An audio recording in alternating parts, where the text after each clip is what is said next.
വെറും 5 ദിവസത്തെ നോട്ടീസിലാണ് ഈ സമ്മേളനം ഇവിടെ സംഘടിപ്പിച്ചത്. അടുത്ത കാലത്തൊക്കെ നടന്നതിൽ വെച്ച് ഏറ്റവും നല്ല പ്രകടനമാണ് ഇന്ന് തിരുവനന്തപുരത്ത് നടന്നത് എന്ന് അഭിമാനത്തോടെ പറയാൻ ഈ സന്ദർഭം വിനിയോഗിക്കുക. അതാണ് കേരളത്തിലെ കോൺഗ്രസിൻ്റെ കരുത്തെന്ന് പറയുന്നത്.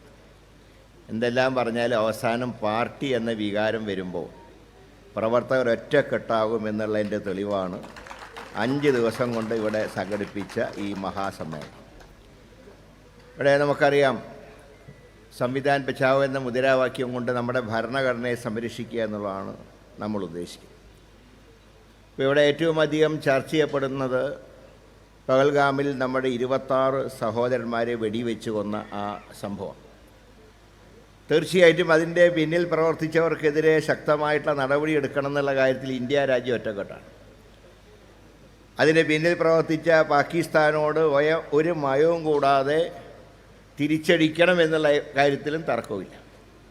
പക്ഷേ ഞാൻ ചോദിക്കുന്നത്, ഇത്രയും ദിവസമായിട്ട് 26 നമ്മുടെ സഹോദരന്മാരെ വെടിവെച്ച് കൊന്ന ഒരു തീവ്രവാദിയെങ്കിലും അറസ്റ്റ് ചെയ്യാനോ വെടിവെച്ചിടാനോ നരേന്ദ്രമോദിക്ക് കഴിഞ്ഞിട്ടുണ്ടോ?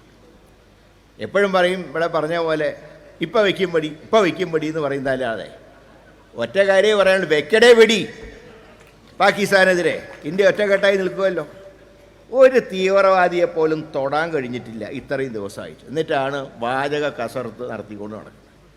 ഇവിടെ ഇപ്പോൾ ആകെ നടക്കുന്നത് നേരത്തെ പറഞ്ഞില്ലേ, ഒരു ഇഡിയും ഉണ്ട്, അത്യാവശ്യം CBI ഉണ്ട്.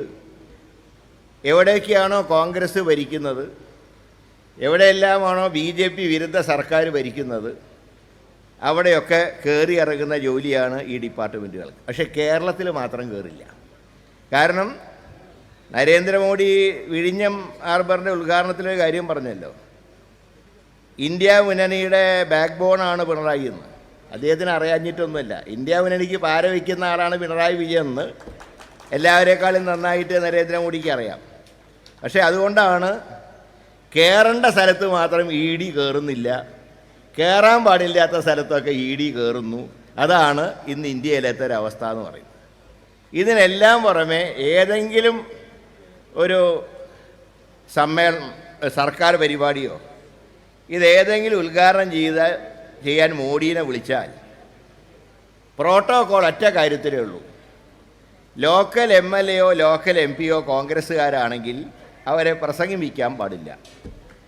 2, BJPയുടെ സംസ്ഥാന പ്രസിഡൻ്റ് ആരാണോ അത് പഞ്ചായത്ത് മെമ്പർ അല്ലെങ്കിൽ പോലും സ്റ്റേജിൽ ഈക്വൽ സ്റ്റാറ്റസിൽ കൊടുക്കണം.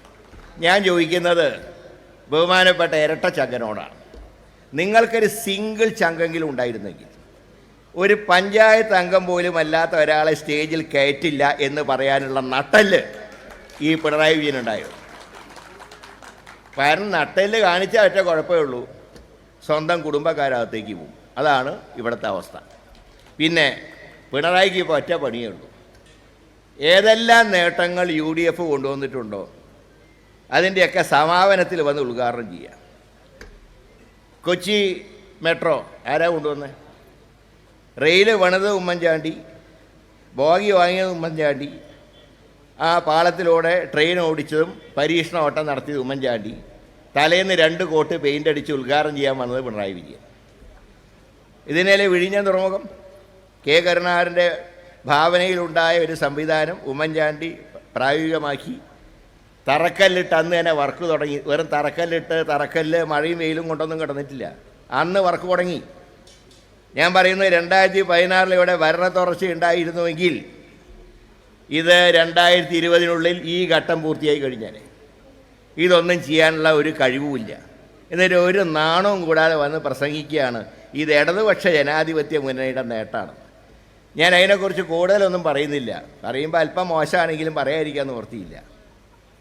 മുമ്പ് ഒരാൾ വിവാഹം കഴിച്ചു, കുറേ കാലമായിട്ടും കുട്ടികളുണ്ടാവുന്നില്ല, ഒരുപാട് ഡോക്ടർമാരെയൊക്കെ കാണിച്ചു.